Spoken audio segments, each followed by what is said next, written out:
Hola amigos, ¿cómo están? Estamos bien contentos y agradecidos con Dios de esta oportunidad de estar aquí en el conversatorio para platicar sobre la lección de escuela sabática.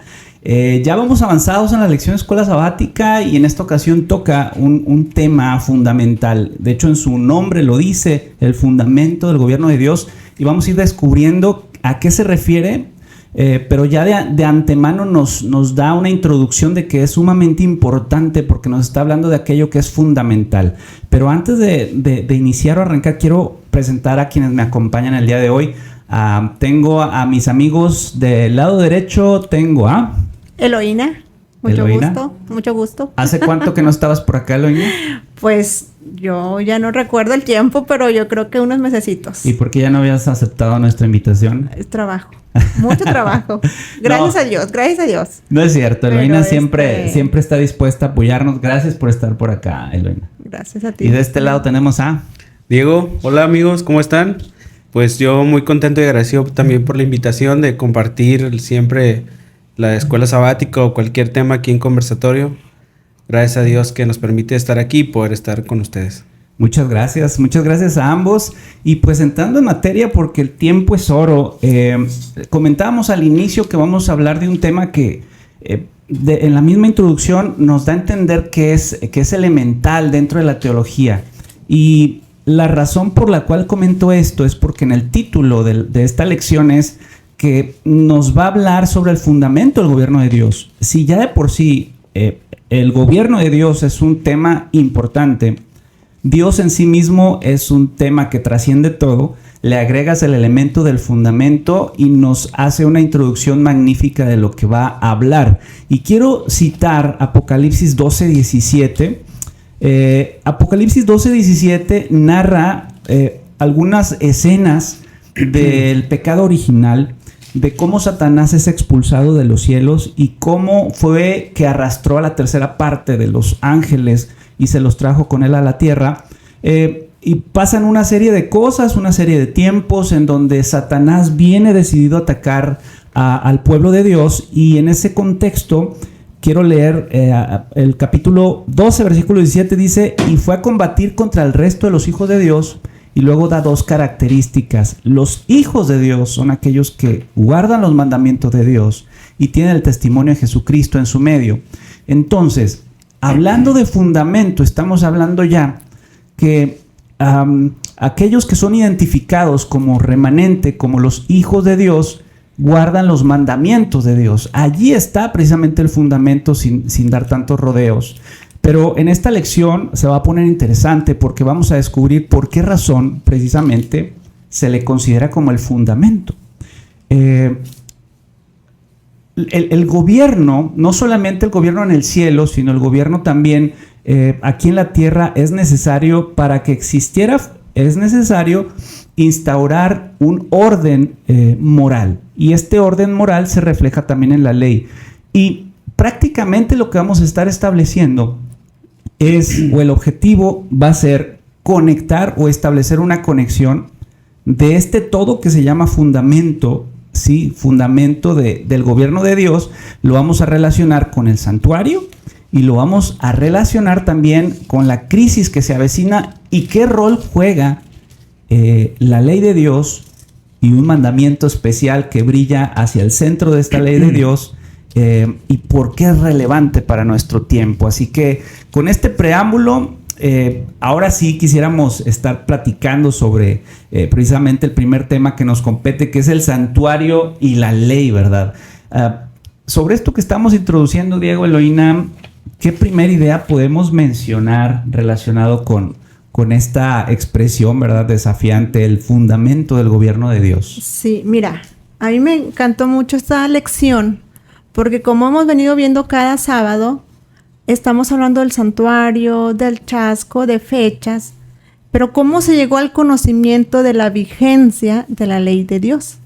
Cuando hablamos de ley de Dios, estamos hablando de ley moral, o que es lo mismo, los 10 mandamientos. Bueno, esta semana hay versículos específicos donde nos gustaría compartir también con todos, cada uno de ustedes. Por ejemplo, Apocalipsis 11:19. Yo quisiera leérselos porque es ahí donde vamos a iniciar la vigencia de esta ley de la que como adventistas, como hijos de Dios, del cual habla la Biblia, debemos de saber que la ley de Dios sigue vigente. Dice Apocalipsis 11:19, el templo de Dios fue abierto en el cielo. Es una visión que estaba viendo Juan. Dice, y el arca de su pacto se dejó ver en el templo. Entonces, ¿qué es el arca de su pacto? Recordemos que el santuario al cual hace alusión Juan es el santuario celestial. Pero sabemos también que el santuario terrenal era solamente una réplica. Entonces tenemos el conocimiento del santuario terrenal al cual se le dio a Moisés las especificaciones para conocer lo que hay arriba. Aunado a esto, quisiera que leyéramos también, bueno, yo se los leo. Adelante, adelante. Éxodo 25:16, porque tenemos que tener claro estos versículos porque nosotros creemos en la vigencia de la ley de Dios y que hay estructurado en cada uno de esos para llegar a ser hijos de Dios y por lo tanto ir al cielo, porque es nuestro objetivo, ¿verdad? Dice, a ver, o si alguien... Éxodo 25:16 dice, y pondrás en el arca el testimonio que yo te daré. Y pondrás en el arca el testimonio que yo te daré. Ok, ahora recordemos que el santuario estaba dividido en 3 partes. El lugar santo, el lugar santísimo, el atrio. Me fui al revés, ¿verdad? Me brinqué una. El atrio, el lugar santo, el lugar santísimo. Pero esto que estaba viendo Juan era el lugar santísimo. Y en el lugar santísimo estaba el arca del pacto. Pero ¿qué había dentro del arca del pacto? Entonces, ¿qué es lo que vio Juan? Ahí mismo, en el capítulo 31, el capítulo 10, el versículo 18, dice... En las indicaciones que se le da a Moisés dice, Moisés se volvió y descendió del monte trayendo en sus manos las 2 tablas del testimonio. Uh-huh. Entonces, adentro del arca del pacto estaban las 2 tablas del testimonio. ¿Qué dice? Ya me perdí. Apocalipsis 12:17 sí. Es el que leímos hace un momento, ¿verdad? Que es entonces el dragón se llenó de ira contra la mujer y se fue a hacer guerra contra el resto de la descendencia de ella. Y dice las 2 características, los que guardan los mandamientos de Dios y tienen el testimonio de Jesucristo. Lo que estaba buscando es, mira, dice que el testimonio son las tablas escritas por ambos lados, escritas con el dedo de Dios. O sea, el testimonio viene siendo la ley de Dios. Los 10 mandamientos, los cuales Dios escribió con su propio dedo cuando se las entregó a Moisés. Recordemos que hay leyes civiles, leyes de salud, leyes morales, que es esta. De todas esas leyes, Dios solamente escribió con sus propios dedos la ley moral, que es los 10 mandamientos. Entonces, esto es lo que ve Juan. Y Juan lo ve en el periodo de la 7ª trompeta, que como hemos estado estudiando en la lección, la 7ª trompeta inicia a partir de 1844. Entonces, es ahí donde se llega al conocimiento de que la ley de Dios todavía es vigente y que estaba en el lugar santísimo, que vamos a ir descubriendo poco a poco también ahí. Fíjate que un punto importante para los amigos que nos escuchan, y creo que es muy, muy relevante, Diego, es hablar sobre la vigencia de la ley, porque tal vez tú eres cristiano y eres simpatizante del cristianismo, de la teología, de la Biblia.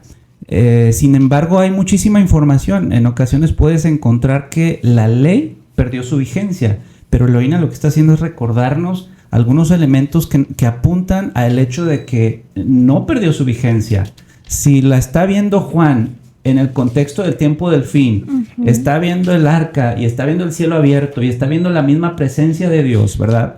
Está viendo el santuario celestial y allí dentro sabemos que estaba el arca, pues es como que la primera característica de que nos debe llevar a pensar que está vigente, ¿no? Claro, de hecho hay versículos que nos afirman acerca de que todas las cosas pueden pasar, pueden terminar.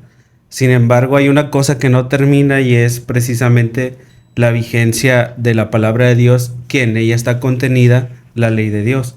Por ejemplo, podemos buscar por ahí déjenme buscar Mateo Mateo 5, 17 al 18. Exactamente. Fíjate, te lo leo. Dice, no penséis que he venido para abrogar. Este es muy claro y este no debe faltar en una argumentación como la que hacemos, ¿no? No penséis que he venido para abrogar la ley o los profetas. No he venido para abrogar, sino para cumplir. Porque de cierto os digo que hasta que pase el cielo y la tierra, ni una jota ni una tilde pasará de la ley hasta que todo se haya cumplido. Ahora, ahí, como tú mencionas, es literal, o sea, claramente se menciona que puede pasar todo, sin embargo, no va a cambiar la ley, no va a terminar. Una cosa que yo también quisiera relacionar en base a lo que Eloína mencionó hace un momento y lo que tú comentaste en la introducción acerca de las cosas que ligan a este fundamento, y específicamente en esta lección hay algunas cosas que nos sirven de base para entender los fundamentos de Dios, y es hablar de tres tópicos, ¿no? El asunto del santuario, del cual mencionó Eloína, en donde había ciertas actividades. Cuando nosotros recordamos un poquito el tiempo del Antiguo Testamento, la manera en que Dios mostraba a su pueblo el proceso de salvación era a través de tipos, a través de símbolos y a través de un lugar en donde esos símbolos y esas actividades representaban algo muy especial, y este era el asunto de los ritos del santuario. El santuario, quizás para los amigos que nos escuchan y que no están muy relacionados con este tema, pueden imaginarse un santuario como hoy una iglesia, ¿no? Uh-huh. Y es algo parecido, pero no... Algo parecido en el sentido de que se le rendía adoración a alguien, pero no en las formas como los conocemos hoy. Porque en el santuario antiguo, en el santuario, podríamos decirle, original, el modelo que Dios planteó, había tres partes, ¿no? Un lugar, un atrio, un lugar santo y un lugar santísimo. Y en cada una de las áreas había actividades que se realizaban. En la parte del atrio estaban algunos muebles como el altar del sacrificio, y en donde un sacerdote hacía un ritual en el cual le presentaban un cordero limpio, perfecto, sin mancha, y entonces él lo sacrificaba, y ese era un símbolo de algo. Ahí comenzaban los símbolos. Ese primer sacrificio representaba al Cordero de Dios que quita el pecado del mundo, por decirlo de esta manera. Ese sacrificio, que era quitar la vida a un animalito inocente, ya nos estaba diciendo algo, ¿no? En la parte del lugar santo había algunos otros muebles, como la mesa de los panes, que tenía un significado. También estaba el altar del incienso, y también estaba el candelabro, ¿no? Que cuando nosotros nos introducimos en los fundamentos bíblicos, o sea, en la escritura, podemos darnos cuenta que cada uno de esos muebles representaba algo muy interesante. Por ejemplo, el pan de la mesa de los panes, su aplicación práctica, los panes representaban la palabra de Dios que tú tenías que ingerir todos los días. El candelabro que alumbraba constantemente, el aceite que servía para encender la llama, representaba al Espíritu Santo, que es algo que nosotros debemos de pedirlo diariamente. Y finalmente el incensario, que levantaba como una especie de vapor cuando se le arrojaba a las brasas el incienso, representaba la oración, y es precisamente lo que nosotros debemos de realizar todos los días. Y finalmente entramos a esa parte especial que era el lugar santísimo, del cual Eloína nos hablaba, que Juan levanta la mirada y ve el cielo abierto y ve en el lugar santísimo otro mueble, que es el arca del pacto. Y justo dentro del arca del pacto estaba varios elementos, y uno de esos elementos eran las tablas del testimonio, o los 10 mandamientos escritos por el mismo dedo de Dios. Entonces, cuando nosotros vemos hacia esa tabla de testimonio, hacia esa ley, observamos algo bien particular, un mandamiento, el cuarto mandamiento, que habla acerca del día de reposo. Ahora, algunos podrían preguntarse, bueno, ¿y cómo vas relacionando todo esto? El asunto es que la lección en esta semana nos invita a meditar en el santuario, en la ley, en el sábado y en el conflicto. Y pareciera increíble, pero resulta que uno de los aspectos de la ley de Dios va a ser determinante en el aspecto de la oración. Y es el día de reposo. Así es, interesante cuadro, ¿no? Mira, es lo que te digo de la lección, cómo está estructurado, porque nos lleva de lo más grande hacia nosotros, que es Dios primeramente, pero cómo nosotros nos relacionamos con Dios y por qué. En los 10 mandamientos todos sabemos que matar es malo, robar es malo, el adulterio es malo, las mentiras. Pero ¿cuántos de nuestros amigos saben que no guardar el sábado es malo? Entonces, aquí lo que la lección nos lleva a estudiar es, por ejemplo, Apocalipsis 14, 6 y 7, que todos pues no lo sabemos, ¿no? El mensaje de los 3 ángeles. Dice, temed a Dios y darle gloria, porque la hora de su juicio ha llegado. Y ahorita vamos a entrar en esa parte también, o vamos a tocar ahí muy poquito, ¿verdad? Pincelada. ¿Pero por qué? Tenemos que adorar a Dios por creación, por la creación. En Apocalipsis 4:11 dice, Señor, digno eres de recibir la gloria, la honra y el poder. ¿Por qué? Dice, porque tú creaste todas las cosas y por tu voluntad existen y fueron creadas. Y precisamente el 4º mandamiento que habla del sábado es el único mandamiento que ve a Dios como creador. Así es. Acordarte del día del sábado para santificarlo y todo lo que no sabemos. Porque en 6 días hizo Dios. Exactamente. Es interesante. Todo eso. Y cómo se conecta también con lo que dice Apocalipsis 14, ¿no? Que también hace alusión el mensaje de los 3 ángeles al Creador. Y como Exacto. tú dices, Apocalipsis 4 habla del Creador. Y Así Apocalipsis es. 5 habla del Redentor, ¿verdad? Son los roles que toma Dios. Y solamente para cerrar este asunto de la inmutabilidad de la ley, es interesante también, y les quiero hacer pensar, el hecho de que tanto el Antiguo Testamento como el Nuevo Testamento trazan una línea perfecta y armoniosa, no forzada, de que el sábado es el día del Señor, y ese sábado está dentro de la ley. Por ejemplo, Eclesiastés me parece es un pasaje que nos lleva a hablar sobre, Eclesiastés 12, que dice, el fin de todo discurso oído es teme a Dios y guarda sus mandamientos. Es interesante que lo dice de una forma totalitaria y tan abarcante que dice, pienses lo que pienses, hagas lo que hagas, al final del día te aseguro que si tú te acercas a Dios para guardar sus mandamientos y temerle, estás del otro lado. Así es. Y luego, por ejemplo, pasajes como Primera de Juan, que también nos llevan a pensar que en esto consiste el amor, dice Juan, ¿verdad? Que en que guardemos sus mandamientos y que el mandamiento no es gravoso, que la ley no es gravosa. Y de esa manera, y en esta armonía perfecta, la Biblia presenta, ¿verdad?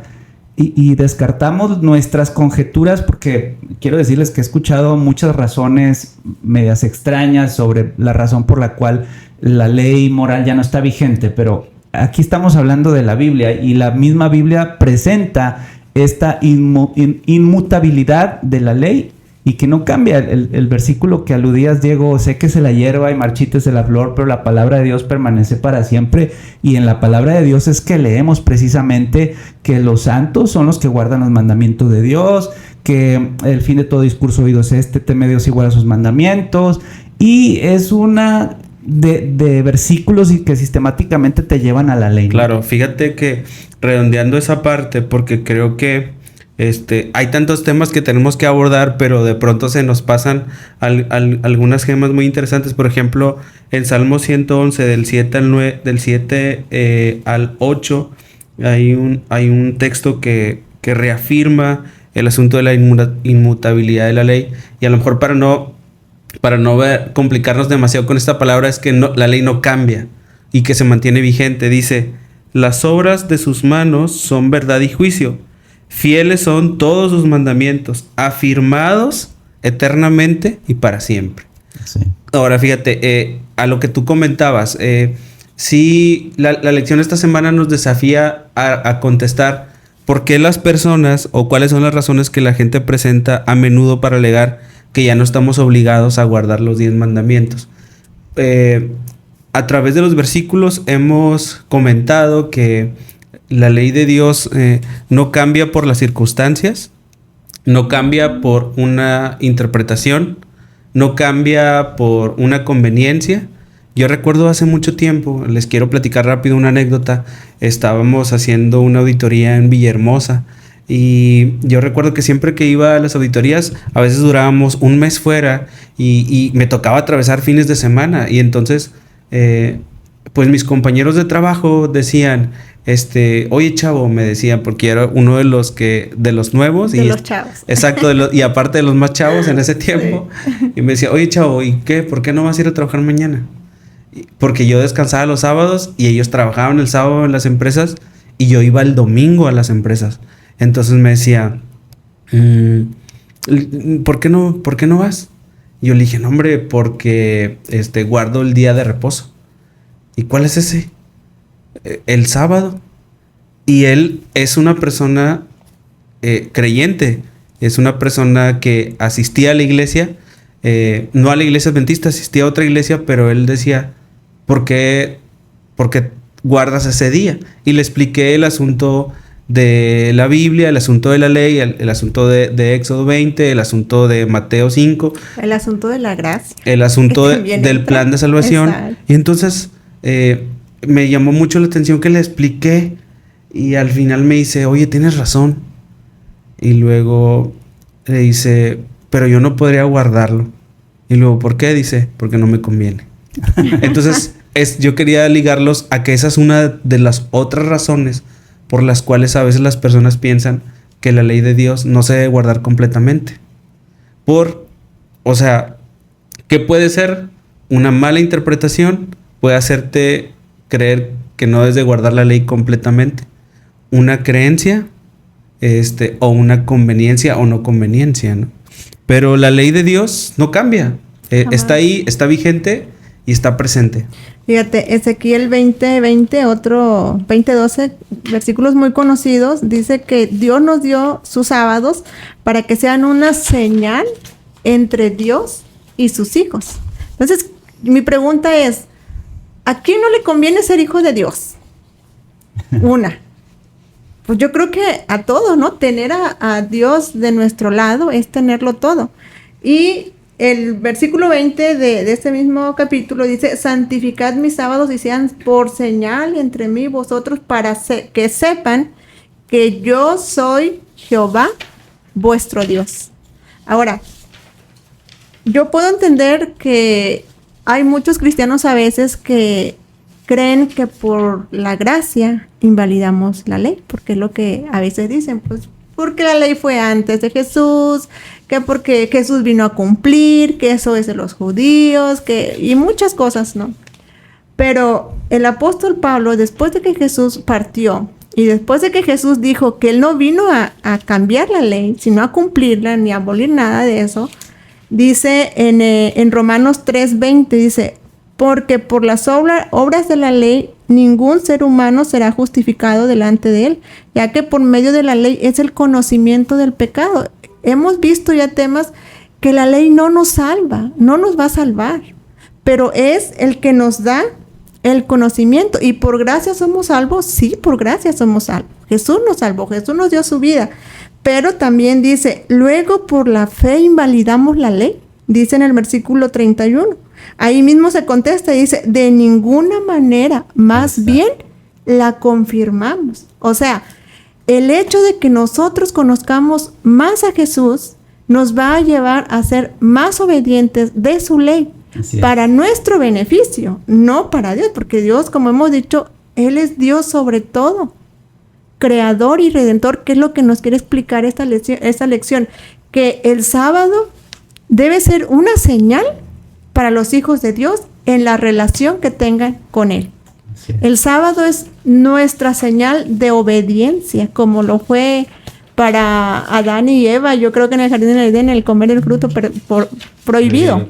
Así Entonces, ahorita yo quiero ser hija de Dios, oye, yo voy a cumplir los 10, porque también dice en el Nuevo Testamento que quien transgrede un mandamiento se hace culpable de todo, dice Santiago. exactamente. ¿No? Así Entonces, es. Una palabra que me salta de inmediato de lo que acabas de comentar, Eloína, es el asunto del legalismo. Y yo quiero decir lo siguiente, porque es muy típico que dentro de la comunidad cristiana se encasilla al adventismo o al que cree en guardar el sábado como legalista. De hecho, escuchaba a un pastor que es de otra denominación, de una denominación cristiana, no recuerdo cuál, que decía que en una ocasión viajando por Ecuador iba por una carretera y se enteró que había una universidad adventista. Los adventistas guardamos el sábado y observó un panorámico que decía los días sábados son para guardarlos y descansar. Ojo, y decía que estaba Jesús con las tablas del testimonio, ¿verdad? Y este pastor lo que decía era, cuidado porque ese es un credo equivocado. Y él decía algo que,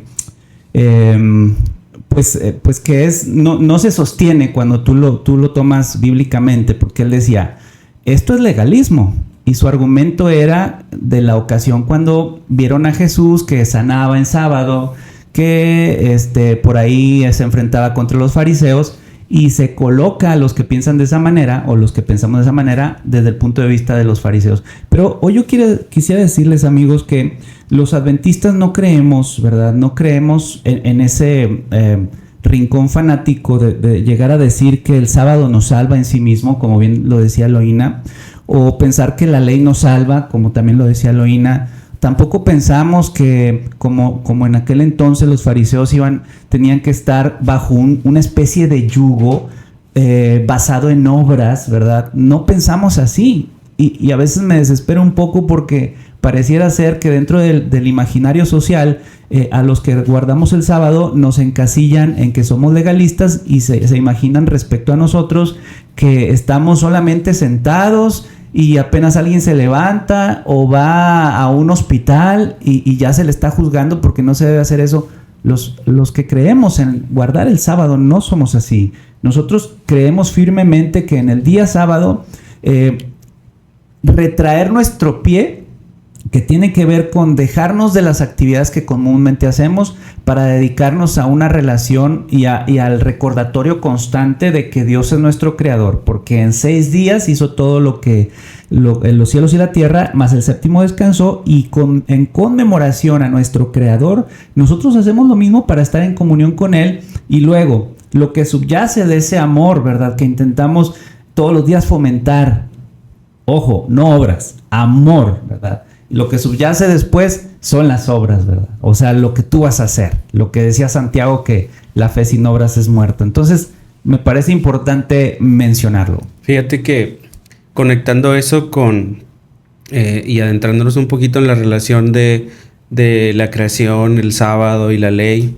y ya casi el asunto del conflicto, es tal vez para las personas que no guardan habitualmente el sábado, el observar a alguien que sí lo hace puede resultar desafiante porque no es sencillo renunciar a hacer tu voluntad en 24 horas. Uh-huh.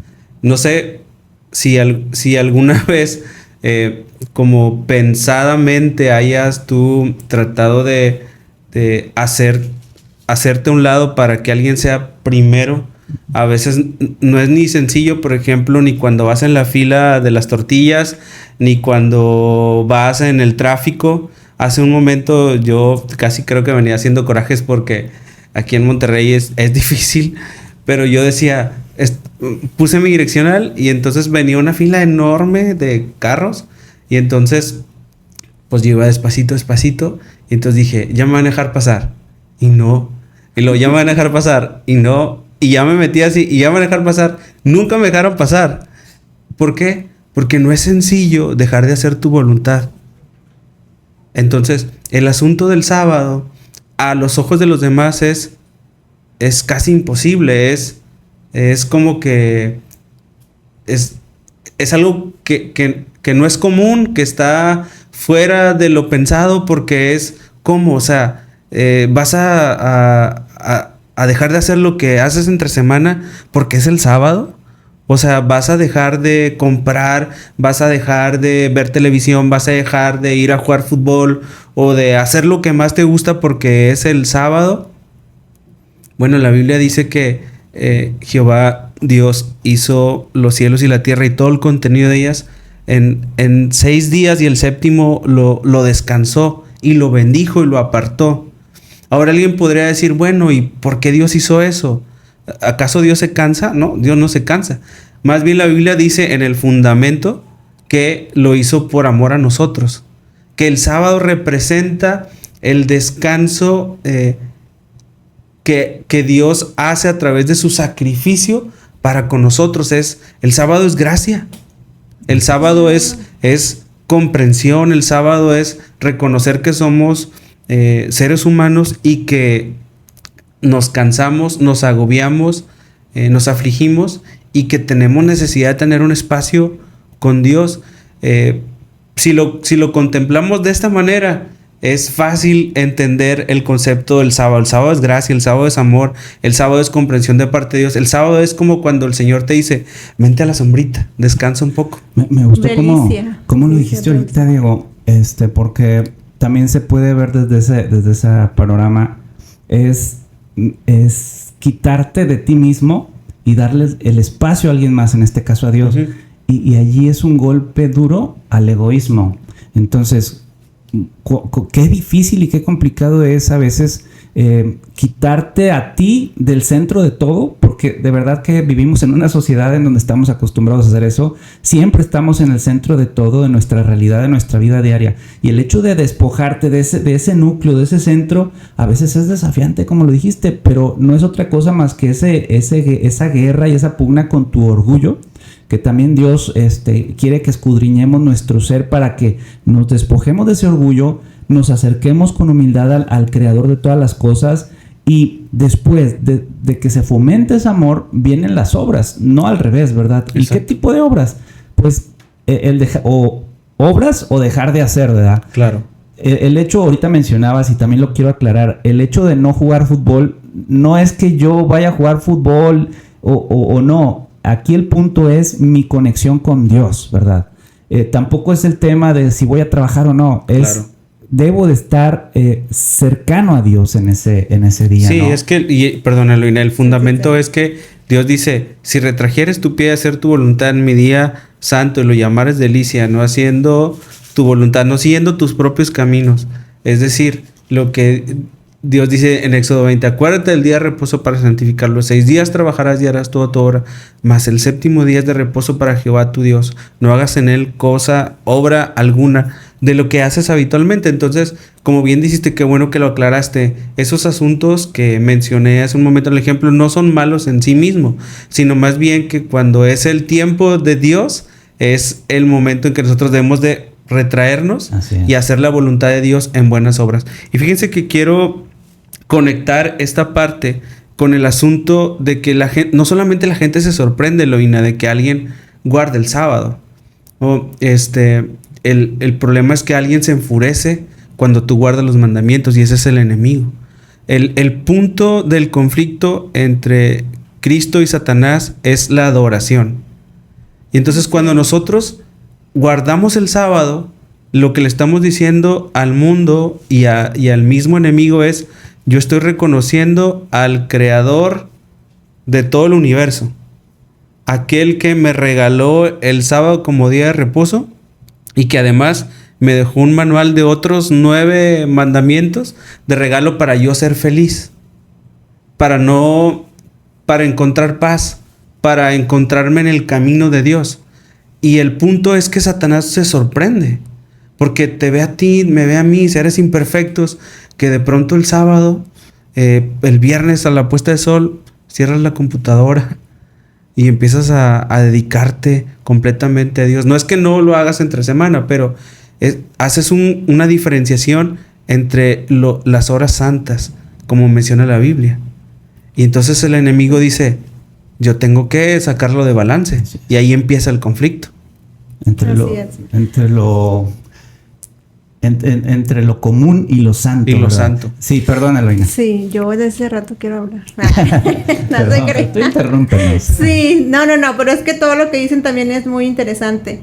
Ahora, como cristianos, lo que también debemos encontrar es en esa delicia en guardar el sábado, porque ahorita lo que estuvieron diciendo lo podemos enfocar en las obras, no esto, y puedo no hacerlo, pero pasar un sábado sin la compañía de Dios y nada más la cesación de las obras no es encontrar el reposo que Dios quiere que tengamos.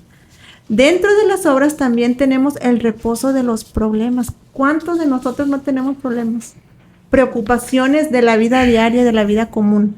Pero aprender a dejar esto que también traemos en la mente en las manos de Dios es el verdadero reposo que Dios nos quiere dar.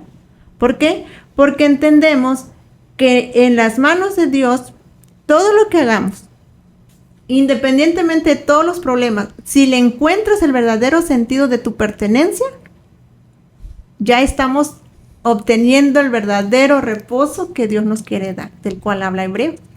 Entonces, yo creo que aparte de la cesación de las obras, es encontrar ese motivo de identidad con Dios. Soy tu hija, soy tu creación, te pertenezco por creación, por redención, me gozo en ti, te entrego mis problemas, como dijo Diego, horas sagradas, Dios mío, aquí están. Y ahora sí nos enrolamos en las actividades de la iglesia. Me gustó cómo... Es una realidad. Fíjate, me gustó cómo dice la lección, pone varios puntos. Dice, el sábado es un símbolo eterno de nuestro descanso en él. Exacto. Es una señal especial de lealtad al Creador. Es un símbolo de descanso. Es un símbolo de seguridad. Es un símbolo de dependencia de Dios para la salvación, no de nosotros mismos. El verdadero descanso sabático es el descanso de la gracia en los brazos amorosos de aquel que nos creó, de aquel que nos redimió y de aquel que volverá a buscarnos. ¿Dónde está el legalismo? No hay legalismo en eso. Lo que bien comentas, Eloína, hace un match con lo que comentaba también Diego, de que el sábado fue hecho para nosotros, para los hijos de Dios, ¿verdad? Dios no necesitaba descansar por haber creado, porque su creación fue ex nihilo, fue de la nada, ¿verdad? Y aparte Dios es poderoso. Más bien fue un ejemplo de aquello que tenía o que quería dejarnos para replicar. Y para replicar no como un castigo ni como un yugo, sino más bien para nosotros ser beneficiados. ¿Qué vidas vivimos en donde andamos de un lugar para otro con este estrés, con la ansiedad, con los problemas, con el tráfico, como decían, ¿verdad? Sí.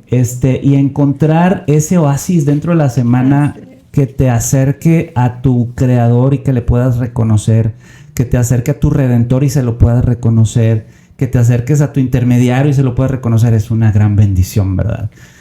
Muy bien, estamos acercándonos al cierre de la lección y yo quisiera proponerles que elaboráramos algunas reflexiones sobre el capítulo 13 que habla sobre la marca de la bestia y el capítulo 14 que habla de cómo se contrarresta, porque el 13 habla de un sistema que intenta imitar a Dios e intenta quitarle a Dios su dominio y lo que decía ahorita Diego bien pertinente, intenta desviar la adoración hacia él.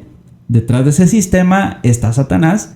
Es en el capítulo 13 de Apocalipsis y luego se contrarresta o se contrapone o se contrasta con el capítulo 14. En el capítulo 14 se advierte, ¿verdad? Se dice a través de 3 mensajes angélicos en donde se advierte de que si adoras a ese sistema del capítulo 13, tu salvación puede ser perdida y vienen algunas consecuencias. Entonces quisiera que fuéramos cerrando, claro, hablando de este contraste interesante que presenta la lección.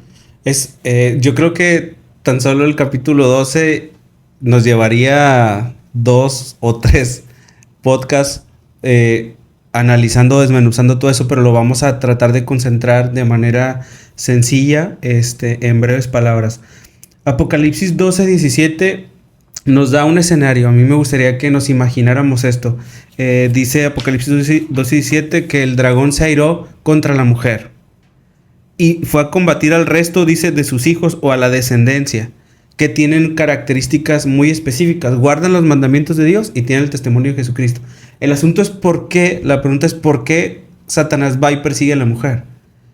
Satanás, si ustedes recuerdan, amigos, Satanás constantemente, cuando Cristo Jesús estuvo en la tierra desarrollando su ministerio, él estuvo tratando de tentarlo, de entramparlo, tratando de mostrar gloria, tratando de aprovecharse de su condición física cuando estaba en un momento largo de ayuno, cuando se fue al desierto. Sin embargo, y aunque también lo quiso tentar con la Biblia, no pudo. Constantemente a través de las personas influía para que lo entramparan, para que le pusieran piedritas en el camino, para que esa distracción detonara en Jesús una mala reacción y entonces entorpecer su ministerio, y nunca lo pudo conseguir. Pero algo que le debemos de reconocer a Satanás es que él no cesa de buscar lograr su cometido. Y es que no pudo con Cristo, pero ahora enfoca todas sus baterías a la mujer. En la Biblia nosotros entendemos que la mujer de manera simbólica representa a la iglesia. Pero ¿saben que Apocalipsis 12:17 no solamente habla de que Satanás fue a combatir a la iglesia, sino que dice que él se enoja con la iglesia, pero va y combate a los hijos, dice, que tienen unas características muy específicas? Guardan los mandamientos de Dios y tienen el testimonio de Jesucristo. Y aquí podríamos empezar a reflexionar algo. Uno es que si la mujer representa a la iglesia, y si existen hoy en día muchas iglesias, entonces significa que Satanás se aira contra todas las iglesias. Según el versículo de Apocalipsis 12:17, no. Se aira contra la mujer que tiene hijos que tienen estas dos características, que guardan los mandamientos de Dios, incluido el cuarto mandamiento acerca del sábado, y aquellos que tienen el testimonio de Jesucristo. El asunto es, amigos, que Satanás sabe que le queda poco tiempo, así que está tratando de levantarse muchas formas para entramparnos. Lo puede hacer a través de la diversión, lo puede hacer a través de empezar a detonar prácticas no saludables en la sociedad y en las familias, pero también lo puede hacer a través de tratar de entrampar, como lo quiso hacer con Cristo, a través de la Escritura. ¿Se acuerdan que cuando Satanás le dijo, arrójate? ¿Acaso no dice la Biblia que Dios puede a tus ángeles enviar para que tu pie no tropiece en piedra y te guarden todos tus caminos? O sea, utilizó la Biblia. Entonces, si la Biblia dice que hay un día de reposo establecido por Dios, que es el sábado, que es, según lo que dice Isaías, es una señal entre su pueblo y Dios. Aquí, amigos, como les digo, estamos sintetizando muchas cosas, pero que ojalá todos podamos ir y completar nuestro estudio, pasando más tiempo leyendo la Biblia. Pero dice, si el Señor levantó una señal que es el día de reposo, que es el sábado, el enemigo levanta la imitación, un día diferente, en donde las personas piensen que ese es el día de oración instaurado por Dios. Sin embargo, es un elemento para conseguir la adoración de todos los que no se establezcan bajo los fundamentos bíblicos. Así es. Entonces, este es el conflicto, Francisco. Es el conflicto o sea, realmente el enemigo siempre está levantando cosas para distraernos o confundirnos. Y como dice la lección acerca de la marca de la bestia, que realmente cuando lo escucha uno se escucha como demasiado impactante, como terrorífico, ¿no? O sea, una bestia. Bueno, la Biblia habla de que hay bestias representadas por sistemas religiosos que van en contra de lo que la Escritura dice. Así es. Fíjate, perdón, muchas personas a veces por ignorancia están en este tipo de doctrinas, porque en el versículo 12 del mismo capítulo dice, ay de los moradores de la tierra, dice, porque el diablo ha descendido a vosotros con grande ira. sabiendo que le queda poco tiempo. Las dos bestias, el poder que habla ahí, dice ahí mismo en el capítulo 13, pero en Daniel 7:25 yo lo quiero compartir, dice, hablará palabras contra el Altísimo, a los santos del Altísimo quebrantará y pensará en cambiar los tiempos y la ley. Y serán entregados en sus manos hasta tiempos y medio tiempos. Y muchos de estos lo vamos a ver después. Pero tenemos que ir relacionándonos con eso, de que hay un pueblo de Dios, pero también hay un enemigo de Dios que en la misma línea de la Biblia va a presentar esto que dice Daniel, que él vio para el tiempo del fin. Pensará en cambiar la ley. La ley para muchos ahorita ya no es vigente. O es más, es vigente cierta parte nada más, porque el sábado no. Así es. Entonces, si la Biblia nos habla de un poder que va a intentar usurpar el lugar de Dios, que es lo que dice, que ya hemos estudiado, que Lucifer quería ocupar el lugar de Dios, quería ser igual a Dios. Entonces, nosotros o agarro la línea que Dios me dejó para ser feliz en esta tierra, o por ignorancia a veces me voy hacia las mentiras o lo que me cuentan, pero muchas veces de eso nos engañamos a nosotros mismos. ¿Por qué? Porque no queremos adquirir un compromiso con Dios. Y yo con mucho cariño le digo a mis amigos que no son o no comparten la fe, y les digo, Dios conoce un corazón sincero. Y a ese corazón sincero Dios le va a revelar su palabra tal cual está escrita. Y nosotros tenemos en nuestra mano la decisión de seguir nosotros por ese camino, pero también de compartirlo con aquellos que no están. Porque qué hermoso para nosotros el sábado, la familia, la iglesia, los niños, los clubes, el poder descansar de toda una semana y encontrar esa delicia, cuando hay personas que ni un día de la semana pueden encontrar ese descanso, ese reposo que tanto necesita el ser humano. Entonces, el compartirle también a ellos y el saber que así como existe Dios, existe el enemigo, pues tenemos que luchar con el poder de Dios, pidiendo al Espíritu Santo que nos ayude a entender y a tomar una decisión, porque ahí está la otra parte. Podemos ya entenderlo, comprenderlo, pero si no tomamos la decisión de vivirlo, estamos en la vida. Así es. Quiero hacer una recapitulación de cómo se conecta el libro de Apocalipsis capítulo 13 y 14, haciendo un resumen y ya dentro del contexto que Diego nos planteaba. Apocalipsis 13 presenta dos bestias. Una bestia que surge del mar. El mar en la Biblia significa muchedumbres, naciones, pueblos y mucha gente. Entonces, este poder, esta bestia representa, que también se compagina con Daniel capítulo 7, vienen algunos elementos simbólicos como el leopardo, viene el oso, viene una bestia. Si traemos estos símbolos de Daniel 7, en el libro de Apocalipsis 13 podemos encontrarlos también. Entonces es una bestia que surge en Europa porque en esa época, en la Edad Media, el continente que estaba habitado realmente y donde estaba toda la gente, pues era Europa. Entonces crece ese poder, era un poder político-religioso que oprime al pueblo de Dios, ¿verdad?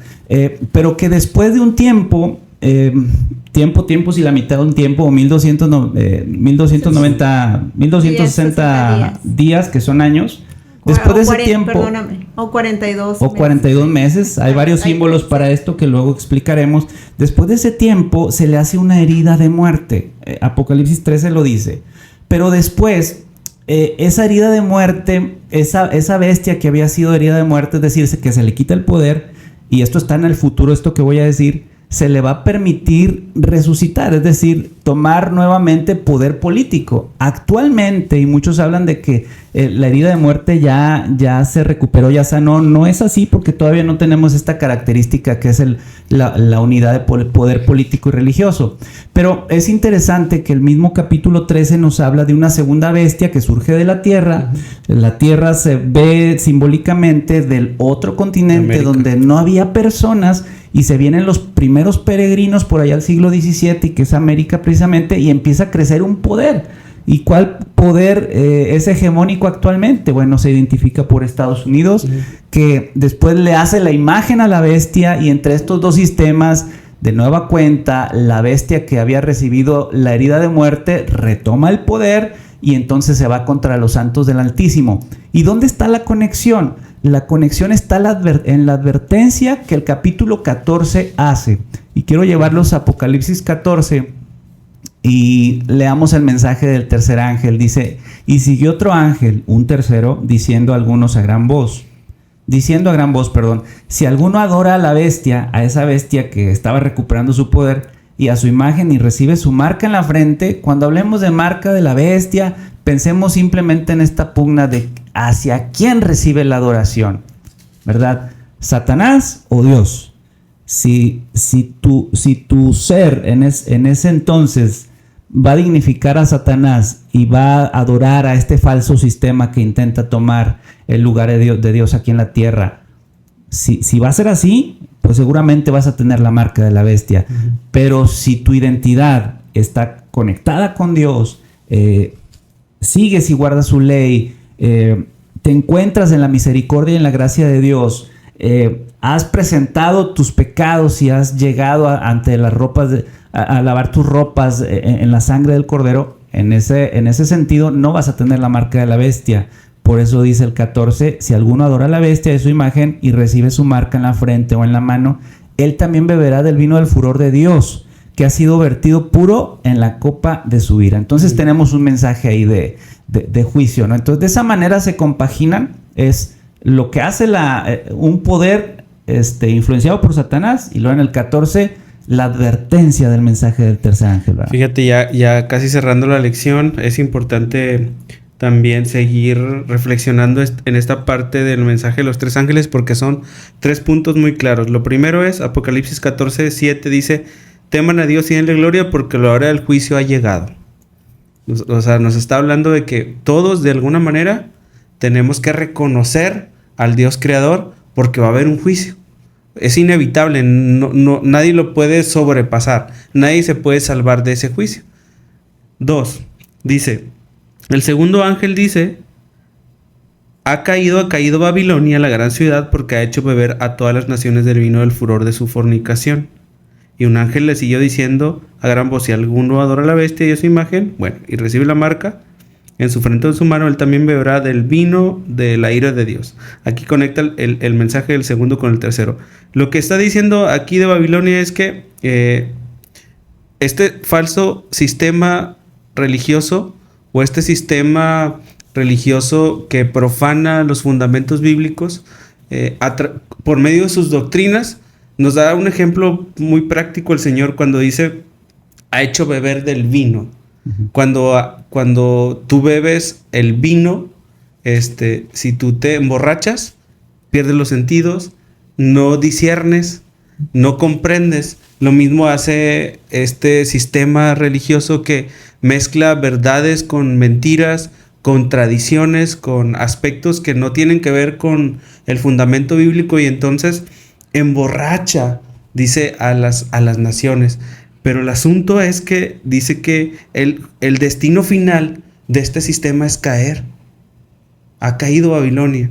Así que el mensaje del tercer ángel es solemne y difícil, porque dice que si alguno adora a esta bestia y adora a su imagen, o sea, la representación falsa, va a tener consecuencias. Así es. Va a tener consecuencias. Bueno, sí, adelante, por favor. Con esto, en ese enfoque que han dado del poder que se opone contra la ley de Dios, se escribe el versículo 12, dice: aquí está la perseverancia o la paciencia, dice otras versiones, de los santos, los que guardan la ley y tienen la fe de Jesús. Y a mí me lleva a meditar. Cuando yo leí por primera vez este versículo, digo, la fe de Jesús. Yo me imaginaba el librito nada más de la fe de Jesús, ¿verdad? Pero cuando uno se adentra al conocimiento que tenía Jesús del Padre, nos quedamos cortos en lo que nosotros tenemos que aprender a depender de Dios. Hay una parte que quiero compartir. ¿A qué se refiere la fe de Jesús? Dice: la fe de Jesús es una fe tan profunda, tan confiada, tan comprometida, que todos los demonios del infierno y todas las pruebas de la tierra no pueden sacudirla, no la pueden cambiar. Dice, es una fe que confía cuando no puedes ver, que cree cuando no puede razonar por qué y que espera cuando no puede entender. Esta fe de Jesús es en sí misma un don que recibimos por la fe y que nos ayudará a atravesar la crisis que nos espera. ¿Por qué? Porque esa herida va a ser sanada. Yo me quiero despedir lanzando una pregunta ahí retórica para todos. ¿Cómo está preparando Dios tu fe, según lo que nos mencionó Eloína, para lo que vendrá en el futuro? Pues bien, hemos llegado al final, un final intenso, un cierre intenso, pero no queremos otra cosa más que poner sobre la mesa la necesidad de ir al estudio de la Biblia, la necesidad de con humildad acercarnos a esa fuente de sabiduría que son sus profecías, su palabra, y reflexionar de la vigencia, del fundamento de la ley de Dios y cómo impacta en nuestras vidas. Así es de que pues nos despedimos de esta lección. Es un gusto haber estado con ustedes. Eloína también, Diego, muchas gracias por haberme acompañado. Gracias. Que Dios te bendiga.